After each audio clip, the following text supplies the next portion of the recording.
A few weeks back, I observed someone entering my house through the recently installed doorbell camera, but I couldn't spot them leaving. Interestingly, the next day, the footage had been erased. This made me curious, so I took on the role of a detective and started investigating. My soon-to-be ex-wife knew me well and noticed that I had grown suspicious of her behavior. She believed I had discovered some evidence, likely from the recently installed doorbell camera she had erased. I was in the process of installing in-home cameras and recording devices. However, she eventually confessed and admitted to an ongoing affair that had lasted about a year, almost the entire time I was away helping my elderly parent most of the week. She acknowledged that I deserved better. She mentioned being fair in our divorce, agreeing to sell our house and split the proceeds. There's a possibility she may end up paying me alimony for some time or a lump sum. We'll divide most of the debt, and the house sale is likely to clear that, leaving a little for us to start over. It's really disappointing and feels like such an anticlimax. It's so unfair. I'll admit I let anger build up, and I wanted to get revenge somehow, but there's hardly anyone to expose her to who would even care.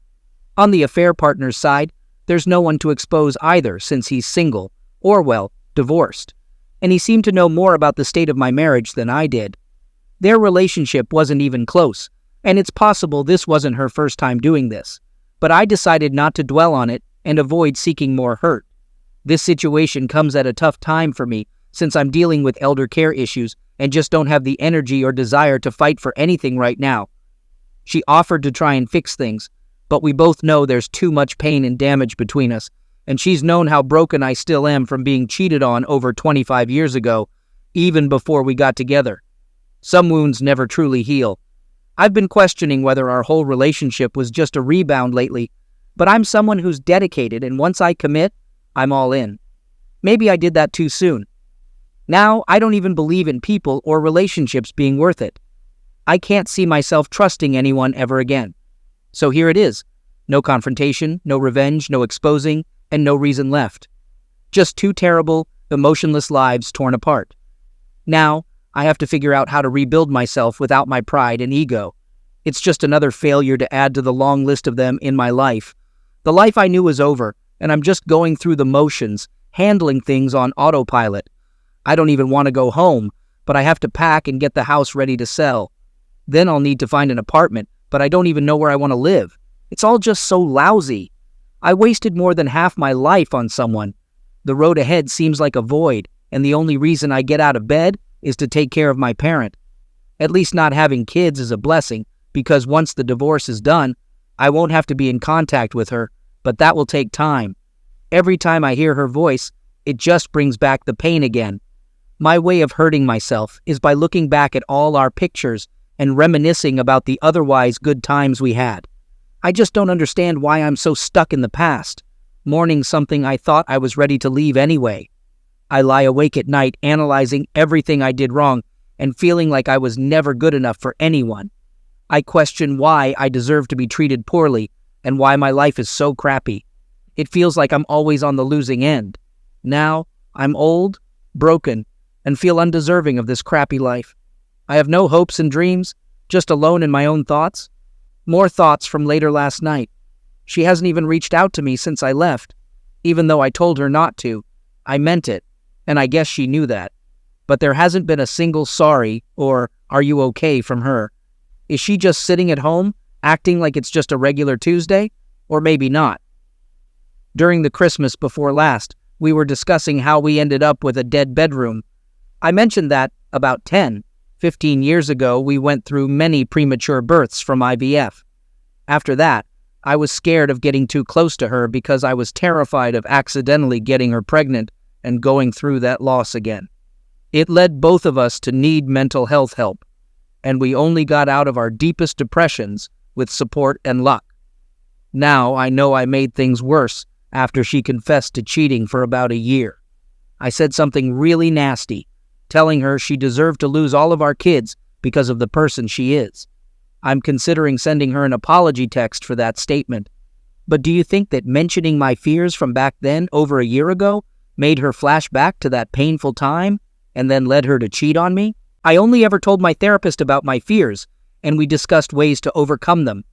We decided It wasn't the right time to bring it up with my wife. Maybe she blames me for our years of intimacy issues. Maybe it's all my fault. Oh God, what have I done? After thinking about it and probably against better judgment, I called her. I knew she probably wouldn't answer, so I left a voicemail apologizing for what I said. I admitted it was hurtful and not true. I'm sorry we ended up here, but I know it's over. Let's handle this like mature adults, not like the 20-somethings we were when we met. I told her I hope she finds what she needs and left it at that. Last night my wife called me. She appreciated my apology and knew I said those things to hurt her. We didn't talk much, just some apologies and blah blah blah.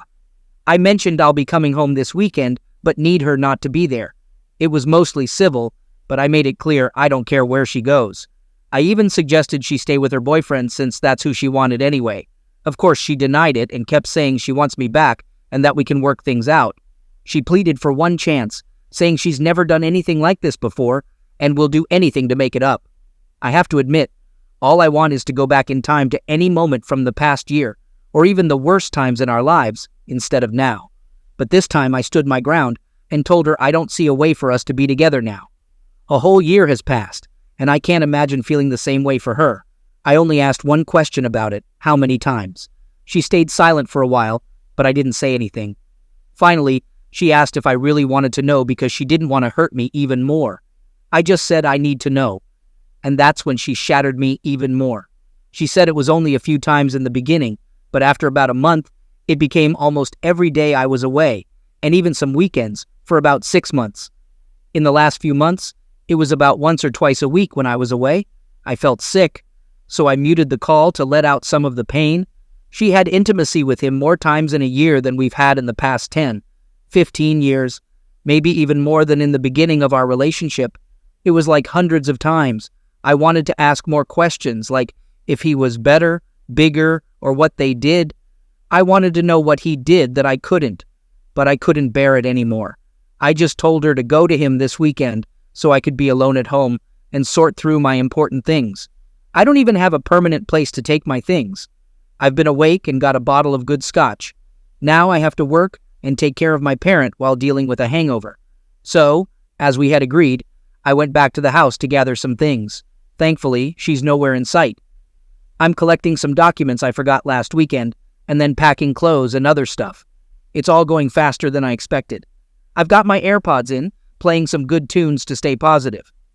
I head to the basement and start packing up a few things from there. It's tough, but I'm determined to keep moving forward before I get too down. As I'm in the basement, I faintly hear the sound of water running in the pipes over the tunes. It goes on for a bit before I notice it. I walk upstairs and hear the shower going. I'm like, what the heck? I decide to make myself a cup of coffee and go out to my car. At first I thought about driving away, but I end up just sitting in the driveway. I feel stunned by everything that's happening. I start writing a long and nasty text, but then I decide not to send it as evidence of anything. So I just sit there and wait, hoping she'll leave again. While I'm outside, my new neighbor walks by and introduces himself, seeing me standing outside having a smoke. I don't tell him anything, but I try to be friendly. Just as we're about to say goodbye, the garage door opens, and she's standing behind her car, asking to speak to me. I have to go through introductions with this new neighbor and my wife. We didn't really talk much, and even the new neighbor could feel the tension and left. Once inside, I was still in shock and just asked her why she was there. She explained that she couldn't check into her new place until later and was at the gym, that darn gym again. She wanted to shower and get some more things. She assumed I wouldn't mind and thought she could come and go without it being a problem. I just stood there, wondering who the heck is this person in front of me. After a brief and awkward apology from her, she suggested we shouldn't be hasty while things are still raw. Maybe we should try more counseling, and she knows we still love each other. Blah blah. I looked her in the eye and simply said, "No, please leave. I have things to do, and you agreed to stay away." I told her that this is what she caused, and then went back to the basement. I'm sitting here now, typing this, and trying to control myself and my blood pressure. Thankfully, I just heard the garage door open and close, so she's gone. But I'm still a bit of a mess. I want to get back to packing, but my bourbon collection is staring me in the face. I'll admit, I already had one good drink earlier. If I have another this early, today will be even more of a bust. All right, here's what happened. Sunday came after another night of no sleep, just packing and feeling so miserable. It was all so tough, going through memories, pictures, and things we chose together. Our wedding album and other stuff only stirred up more emotions I was trying hard to control. But I pushed through and focused on the things that meant the most to me. Unfortunately, one item hit me the hardest: the sealed urn with our children's ashes. We had planned that when one of us or both passed away, we'd mix our ashes and have a relative scatter them in the ocean by our favorite beach. Well, that plan's obviously off now. But here's the thing. I don't know if it's wrong that I want it with me. I mean, I know I have to talk about this with her eventually, but I have no idea how that'll go. I'm not sure if we can have it opened and split the remains. That just feels wrong, like neither of us would have them. I don't even know if that's possible or a thing. I guess I'll ask my attorney once I hire one. At that point, I didn't mention it to her because my trust in her was below zero. Update. Here's what's really going on now. Sunday evening, I'm almost done packing the stuff I'm taking with me for now. I wanted to have enough so that if I couldn't stand to come back for a few weeks, I'd be prepared. Picked some important keepsakes and documents too. We had agreed she'd return after 9, and honestly, I didn't want to be there when she came. I resisted the urge to mess with electronics or the router just to spite her. I felt like, for once, I was being the bigger person, thanks to some supportive calls from a friend and messages here and there. So it's around 7, and I'm loading the last bits into my car. Guess what? No surprise here, she shows up, looks a bit shaken, but nowhere near as bad as I felt inside. She starts talking about how it seemed like I was ready to leave again, and if I could at least talk to her. I was already annoyed that she was there, and I tried to be strong, but I knew it wasn't easy. I told her I didn't want to be too late, and I needed to get back in time to relieve the weekend help with my parent. I only had a few minutes, but if there's something important, she can tell me, and if necessary, I can call her while driving. She said she understood and really wanted to talk about what happened this weekend without me getting angry. She claimed she spent the weekend alone, but I'm not sure if I believe that. She was thinking about everything that happened and what she did to us. She knew I couldn't forgive her, but she said she still loves me and will always be in love with me. She knows I don't believe her now, but she's angry with herself for hurting me so badly and destroying the man who loved her unconditionally and was always there for her. I was trying my best not to shout, sob, hug her, or anything, and just gave her a stoic look of indifference. I'll admit I failed. My eyes watered up, but I struggled not to let the tears fall. Yeah, I failed at that too. I didn't really say much. I just listened and hoped to leave after she said what she needed to. I listened to her saying many things and justifications, reasons why she thought she did this for so long, why she didn't stop herself, and why she thought I didn't care or was cheating on her. She thought I must have been cheating for so many years and that we had become like roommates. Despite everything, she still knew I was the only man she wanted to spend her life with. She wanted to confess to me many times, but she knew I would never be able to accept her back if she told me what she did. She kept insisting that it was all her fault and not mine. She said she'd seek counseling to understand why she did all this for so long. She felt our life together was ruined because she had everything she wanted and believed she could live without intimacy. She seemed to have accepted that. She even told me I could be with other people if I wanted, which sounded like typical cheater talk. But then she confirmed my suspicions. She brought up our conversation from the Christmas before last when she got really angry because I was afraid of being close to her, worried about getting her pregnant again. She thought I used IVF as an excuse and believed I never truly wanted her or a family, especially since I didn't want to adopt. She was upset, feeling that closeness and family were missing from our life, and she blamed me for keeping them from her. She was angry because she thought I blamed her for our child losses and lied about it. She felt I was disgusted by her for losing them and couldn't forgive her. However, she claimed she loved me enough for both of us all those years. When my parent got sick and was out of the hospital, she thought I was using it as an excuse to avoid her. All of a sudden, it clicked in her head, and she realized her worst fears were true. She just wanted to feel loved, but she believed I didn't love her and had been lying the whole time. The so-called gym guy was never even on her radar until all these issues arose. She had never even considered being unfaithful. At first, she wasn't even that emotional with him. She did it out of spite. But then she started missing intimacy and told him it was only about that. She had no intention of leaving me. She claimed she never really talked about me to him, but now I doubt that. Over time, she developed a connection with him and admitted feeling something she hadn't felt in years, though it was nothing compared to what we shared. Eventually, she confessed that it was over with him and hoped I could forgive her and talk to her about finding a way forward. Even if we had to split now, she asked if we could take some time before divorcing. She knows what she did was terrible, but she believes I had been dishonest about this for so many years and should give her the chance she deserved. Honestly, I couldn't hold back anymore and blurted out, "Do you seriously think you deserve a chance after a whole year of cheating?" I had shared my deepest fears in therapy, but I never wanted this kind of situation to happen, so I kept them hidden. I tried so hard in the past few years to connect with her, be romantic and engage, but she hardly acknowledged my efforts. I thought being vulnerable and sharing my deepest secret would bring us closer and show how much I cared, but instead she used it to cheat and ruin my life. It shattered me, and thoughts of ending everything crossed my mind every day. She admitted she considered it too, but decided against it for my sake. I couldn't hold it in and yelled, "But you could do this to me? For a whole year?" After calming down, I told her I could never be open and vulnerable with her or anyone else again. She took my fears, weaknesses, and honesty and used them against me, and it changed me forever. I feared that this revelation was the reason for everything that happened afterward, considering the timing and all, according to her.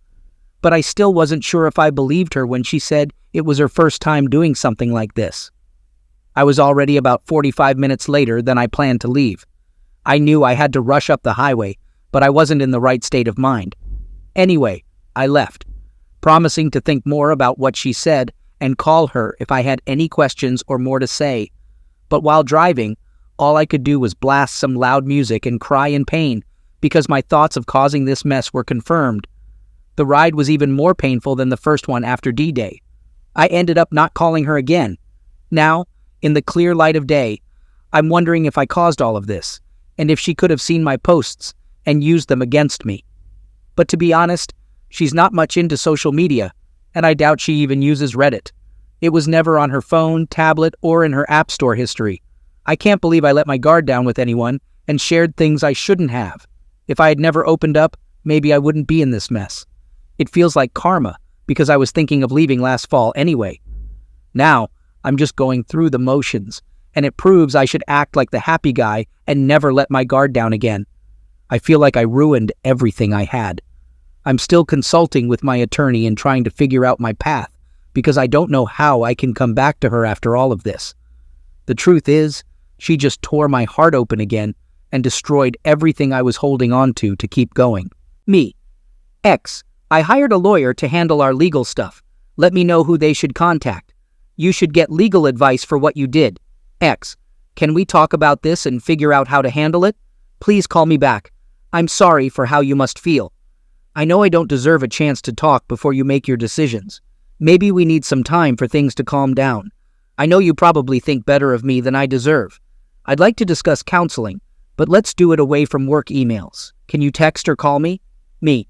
I'll be busy with work and P's move. Just wanted to let you know. I'll use your personal email from now on. X. Thanks. Think about what I said. I hope you have someone to talk to. I understand you must feel alone. I know you always take care of others more than yourself. How's P doing with the move? Tell them I love them too.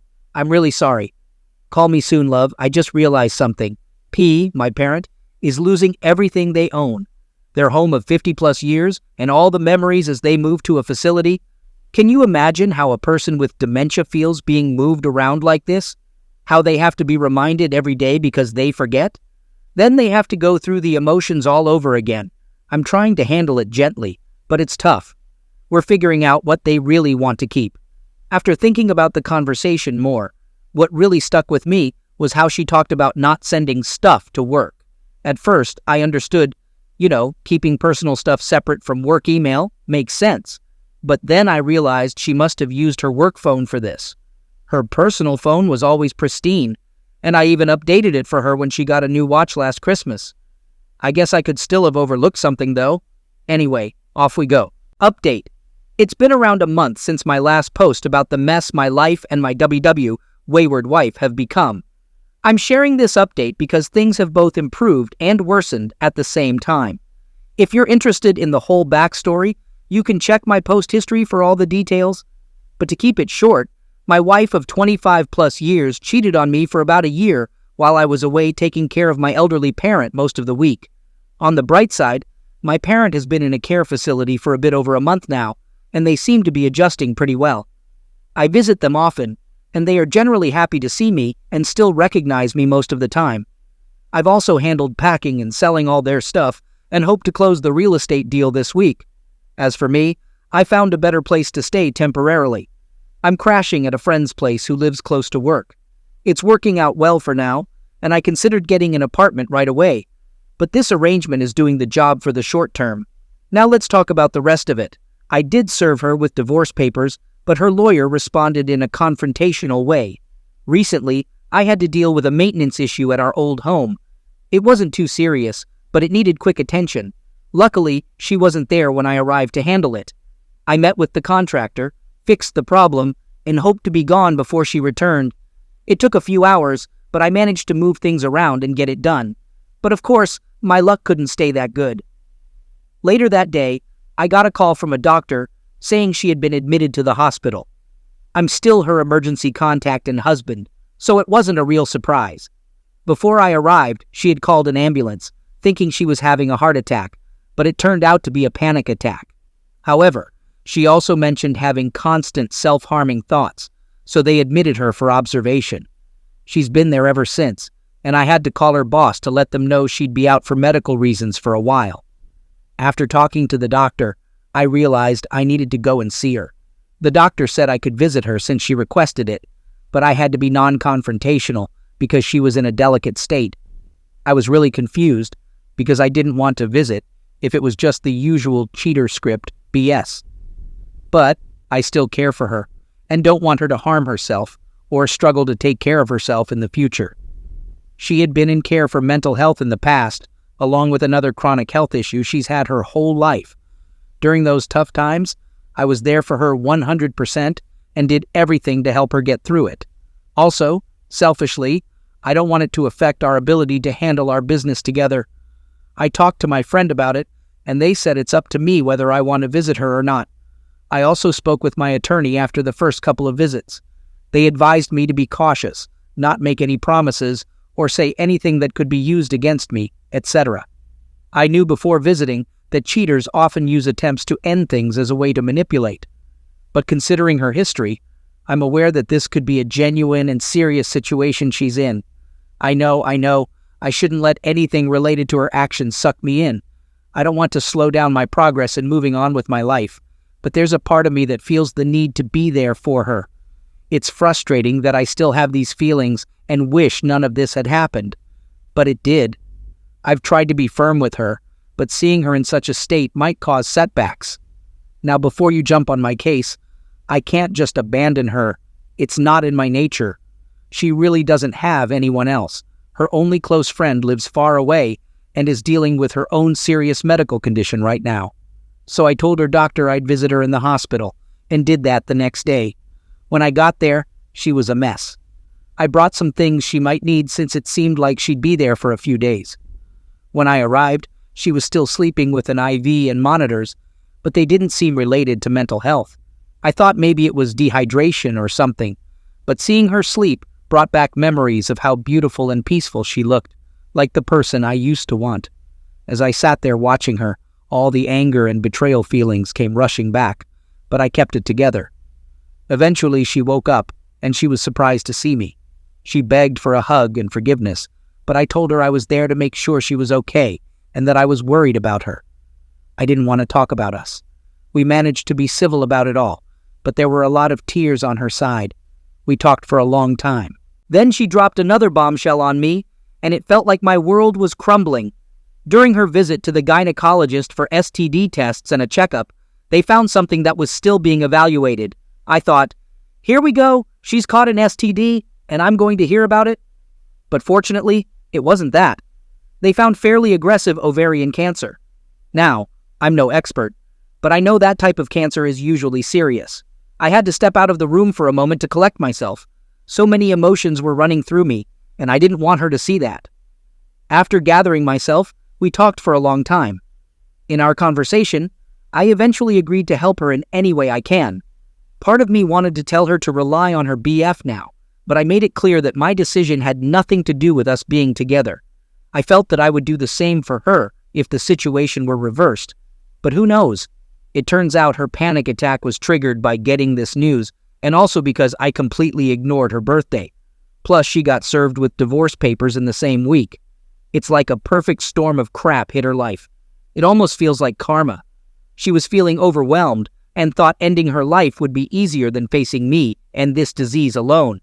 She was losing everything, and now facing the prospect of losing her life on top of it. She didn't want me to suffer from her medical debts either. She thought her life insurance and giving me the house would give me a fresh start. But I managed to convince her that all I want is for her to fight with everything she's got and to be there for her. I told her she is not a reason to end her life. So that's what I've been up to lately. Driving up and down the highways for work, visiting my parent at the hospital, staying with my friend, and now going back to our old home to gather more of her things.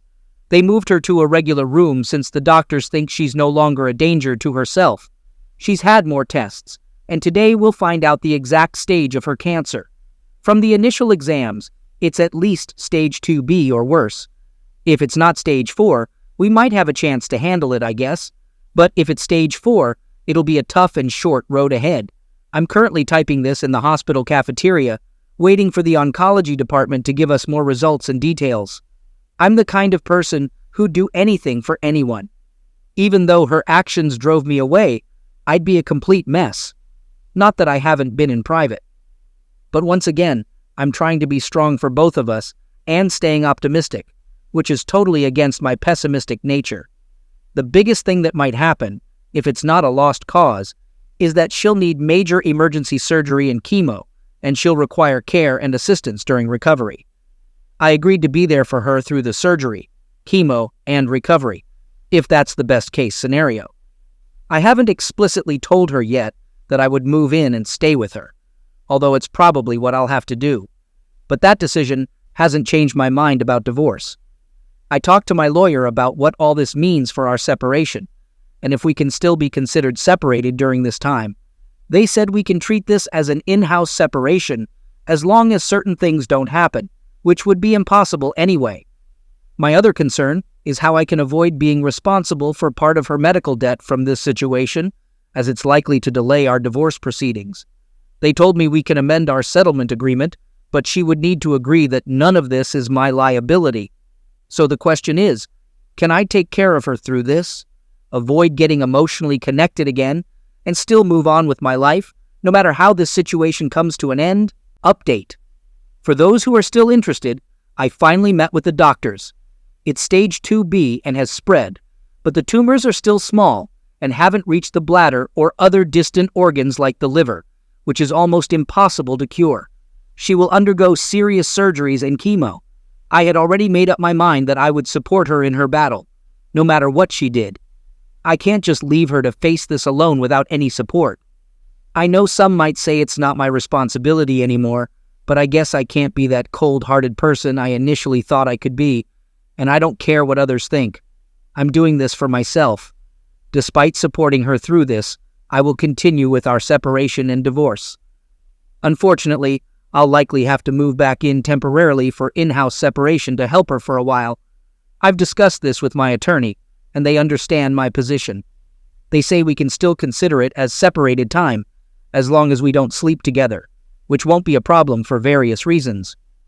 We also need to agree that she won't make the process more difficult, as it seemed to be her original plan.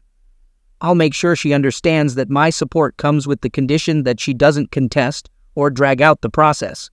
I'll agree to give her time to get better situated. I might feel guilty, like I'm bargaining with her life, but everyone has their limits. She'll undergo surgery in the next few days for additional biopsies and a major operation. The treatment plan is aggressive, but it's better to stop the spread now. I don't need more details than that.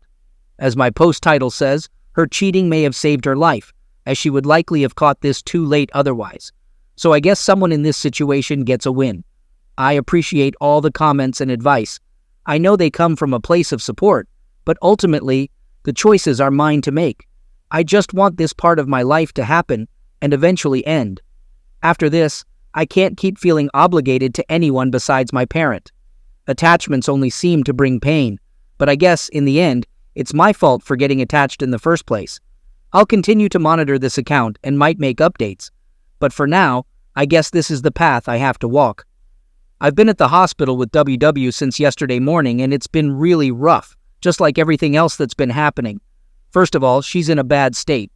During surgery, she coded, and they had to stop it because her blood pressure was uncontrollable, among other issues. The surgeon did remove a lot of the cancer, but not all of it. She'll need more surgery, but it's too risky right now.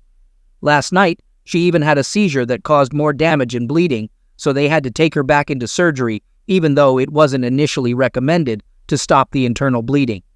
She came out of that surgery earlier this morning, but has been in and out of consciousness.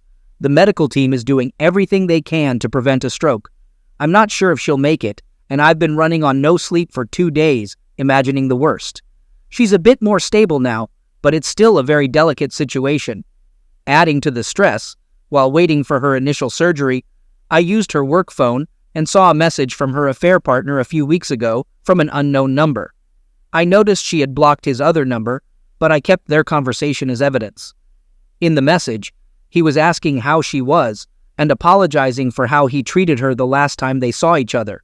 There's a whole story there that I don't want to go into, but basically, I tracked down the guy involved, and things got messy and dangerous. He contacted her, and she agreed to meet him to avoid legal trouble, but it happened anyway. That was almost a month ago. I did see her response to him, where she said he was the biggest mistake of her life. She regretted meeting him, and she wanted no further contact. She even asked him not to reach out for everyone's safety. I don't take this as significant since I found it myself, and she didn't admit anything to me, so I guess she still has her secrets. I managed to go through everything, including her work emails and personal accounts. I even looked back far before last year, and I found nothing suspicious before then. But it doesn't change my mind about the divorce or helping her. I'm just ranting because everything is messed up right now. She might live or die without ever knowing that I know this, and the only thing it proves to me is that she's still capable of lying to me. I don't even know if we'll ever get the chance to talk about it. I guess it doesn't really matter at this point anyway. I might be done with my posts now because nothing else really matters if she's not alive or has some brain damage or is in a worse state than expected. I'll still do whatever I can for her and hope for the best. But honestly, I tend to expect the worst. The best thing I can hope for is to get some actual sleep before the end of the week. Update. So here's the latest episode of my crap show today. WW's condition has been up and down, mostly down. They think she had a small stroke, but she's still hanging on and slightly improving over the weekend. While she's not out of the woods yet, doctors are a bit more optimistic. She's been conscious more, but in a lot of pain and on some strong meds. They moved her from intensive care, and she'll probably go into rehab before coming home. On Thursday, WW's best friend, M, got in touch with me. We hadn't talked since all of this happened. I figured she knew and was just on WW's side no matter what. I left her a voicemail the night after WW's first surgery in case they hadn't talked, letting her know WW might not make it through. I said if she wanted to see her, she should come soon in case the worst happened. M and I were never super close, but they've been friends since their teens and went to college together. We've spent time together during holidays and a couple of vacations. So, on Thursday, M called and expressed how sorry she was that we were going through all this and said she'd like to come see WW. She asked if she could stay at the house. I assumed she maybe thought I was still living there. I told her she could stay and use WW's car if needed. I've been at the house part-time, so it's not empty, but not every night, and it still hurts to stay in my own house. I agreed because she's always been a really good person, and I know losing her friend is weighing on her. Thursday evening, I picked her up from the airport, and we went straight to the hospital. On the way, we talked more about WW's condition and what had happened since the surgery. She finally tells me she knows what happened with us, but she says WW only told her everything a few days before she was initially hospitalized when she got the news about the cancer and was served with divorce papers.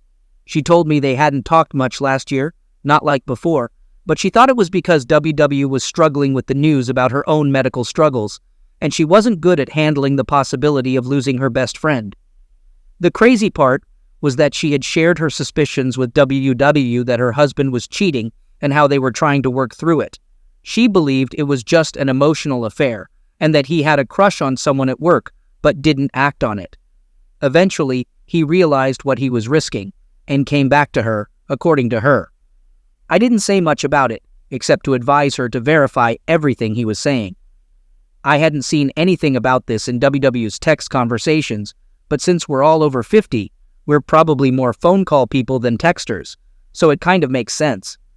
The absolute irony and slap in the face for both of us was that she was advising WW on how to approach her husband about it and handle their marriage counseling. She was helping her set boundaries and demand the respect she deserved, etc. M told me how they argued a lot when she confronted WW about everything. She wasn't sure if they could still be friends after discovering how deceitful WW had been to both of us. M even admitted to cursing her out and saying she deserved whatever consequences she faced in the divorce. It's surprising because M is not the type to use foul language. She's pretty religious and proper. After the argument, WW tried calling M a few times, but M ignored the calls. That's also why she didn't answer my call initially when I reached out to her. She thought I might be trying to involve her more in the situation. However, when M heard my voicemail, she realized that she couldn't stay away without seeing WW again, just in case the worst happened, and she didn't want their last words to be during a heated argument. So she called me to arrange a visit to the hospital. We spent a lot of time together this weekend, but don't worry, it wasn't in any wrong way. M shared some more insights with me after her visits with WW. We talked almost every night until very late, and it was kind of nice because she never pressured me to stay together, but I could tell that after each visit, she was becoming more understanding. Last night, M surprised me by telling me something unexpected. DW had asked her to talk to me about DNR, do not resuscitate, and what to do if her condition worsened.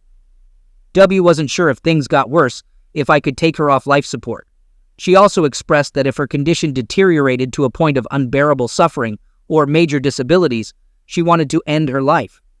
W asked M to convince me to let her go if the time came, and I reached out about it, or if M couldn't handle the outcome. I'm not even sure what circumstances, other than being brain dead, would be legally allowed for that here. Tonight, I'm going to talk to her about this whole situation, but honestly, I'm not sure what to say. I'm the type of person who believes in not prolonging someone's suffering, and I'd probably make the right decision in the right circumstances. But I can't commit to anything more than that, and I'll never be certain if I'm doing it just to be done with all this pain or not. Even in the right medical scenario, I think I'd carry a ton of guilt about this forever. I'll also discuss this with my therapist, but my appointment isn't until later in the week. Quick update.